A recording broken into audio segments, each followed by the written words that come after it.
Assalamualaikum warahmatullahi wabarakatuh. Perkenalkan, saya dari kelompok 8 yang beranggotakan saya sendiri Fauzi Harmen dan rekan-rekan saya ada Malaysia, Fauzia Rinaldi Putri. Saya di sini akan menjelaskan apa itu standar costing. Standar costing adalah biaya yang ditentukan di muka yang merupakan jumlah biaya yang seharusnya untuk membuat suatu produk atau untuk membiayai kegiatan tertentu dengan asumsi kondisi ekonomi atau efisiensi dan faktor-faktor lain dalam keadaan normal. Biaya yang telah ditetapkan di awal untuk memproduksi suatu beberapa unit barang di dalam kurun waktu tertentu. Kegunaan dari standar costing yaitu yang pertama standar ideal, yaitu biasanya standar di mana penyusunannya dilandasi kondisi paling ideal, misalnya mesin dalam keadaan kapasitas penuh, pegawai bekerja sesuai jam yang ditentukan, dan tingkat absen pegawai 0%. Bahan selalu tersedia, serta keadaan lain bisa dikendalikan.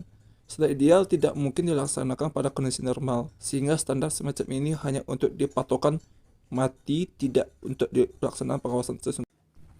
Yang kedua yaitu standar bisa diharapkan, yaitu standar ini penyusunannya sudah memperhitungkan kondisi normal internal, tetapi eksternal perusahaan belum internal, yaitu kondisi dalam pengendalian perusahaan seperti tidak absensi rata-rata pegawai, kemungkinan rusaknya masih cadangan, istirahat yang waktu masih direparasi, dan sebagainya. Eksternal itu belum diperhitungkan seperti tidak adanya bahan, tingkat perubahan harga, dan sebagainya. Standar ini masih bisa diharapkan tercapai. Yang ketiga, standar normal atau ekonomi, yaitu standar yang layak digunakan sebagai alat pengawasan pelaksanaan karena penyusunannya sudah diperhitungkan kondisi baik internal maupun eksternal yang berpengaruh pada penyusunan standar. Jenis standar costing, yaitu yang pertama standar teoritis, disebut juga dengan standar ideal atau standar teknis, merupakan suatu standar pada kondisi operasi yang sempurna, di mana semua pelaksana dan fasilitas dapat bekerja dengan tingkat yang paling efisien. Standar ini umumnya tidak digunakan untuk mengukur kinerja atau prestasi suatu pelaksanaan, tetapi hanya digunakan sebagai dasar untuk menetapkan standar yang realistis. Yang kedua yaitu standar dasar, disebut juga dengan standar historis, adalah suatu standar yang didasarkan pada informasi masa lalu. Standar ini memberikan kerangka kerja untuk membandingkan kinerja dari berbagai periode. Standar ini sering disebut sebagai standar jangka panjang atau long range standard, karena sekali ditetapkan tidak akan diubah untuk beberapa periode. Manfaat standar ini relatif sangat terbatas untuk pembuatan keputusan dan penyusunan anggaran. Yang ketiga, standar pelaksanaan terbaik yang dapat dicapai atau current attainable standard adalah suatu standar yang didasarkan pada kondisi operasi yang efisien. Standar ini telah memperhitungkan hambatan-hambatan yang tidak dapat dihindari terjadinya, seperti waktu untuk memelihara fasilitas, waktu istirahat, dan faktor-faktor kelelahan karyawan. Standar ini merupakan standar yang realistis, dapat dicapai oleh pelaksana yang bekerja dengan efisiensi tinggi, sehingga merupakan tingkat kinerja yang banyak digunakan di dalam praktik. Standar ini sering disebut dengan standar normal. Hubungan antara standar costing dan anggaran. Biaya standar dengan anggaran mempunyai hubungan yang erat seperti dikutip dalam buku Cost Accounting Planning and Controlling yang telah dialihbahasakan oleh Alphonsus Wright dan Hermawan Wibowo sebagai berikut.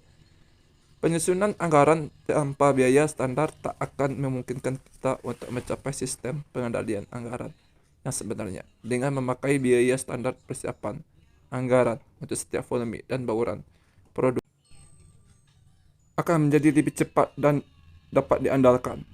Biaya standar sangat diperlukan dan mempunyai peranan besar terhadap penyusunan anggaran.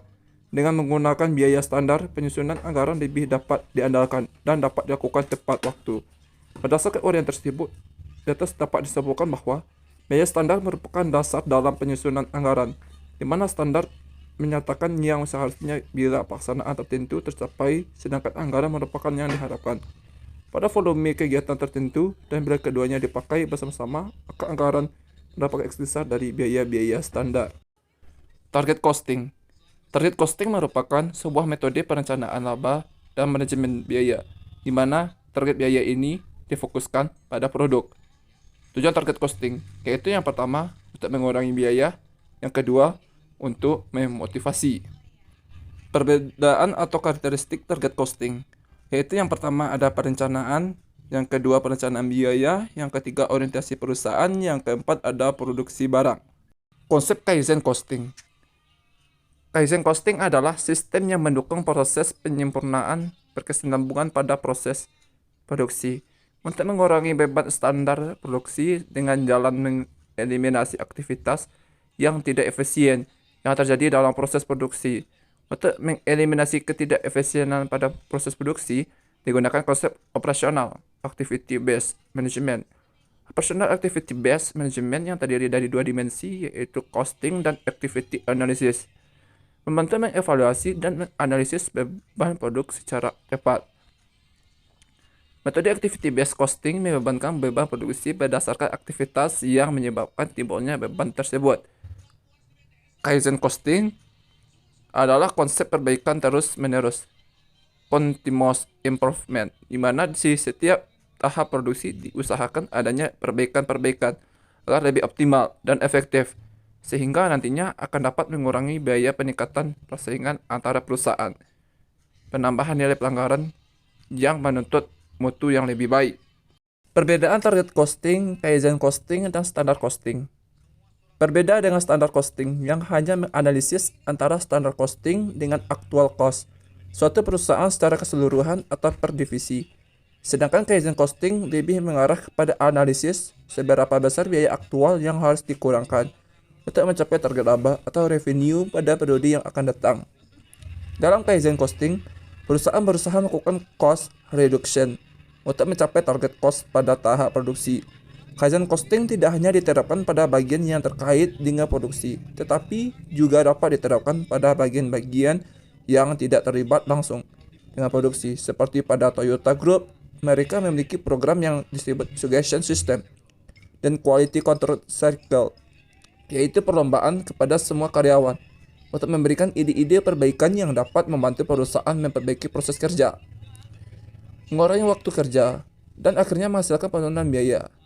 Sedangkan standar costing pengertian adalah biaya yang ditentukan di muka, yang merupakan jumlah biaya yang seharusnya untuk membuat satu satuan produk atau untuk membiayai kegiatan tertentu, dengan asumsi kondisi ekonomi, efisiensi, dan faktor-faktor lain dalam keadaan normal.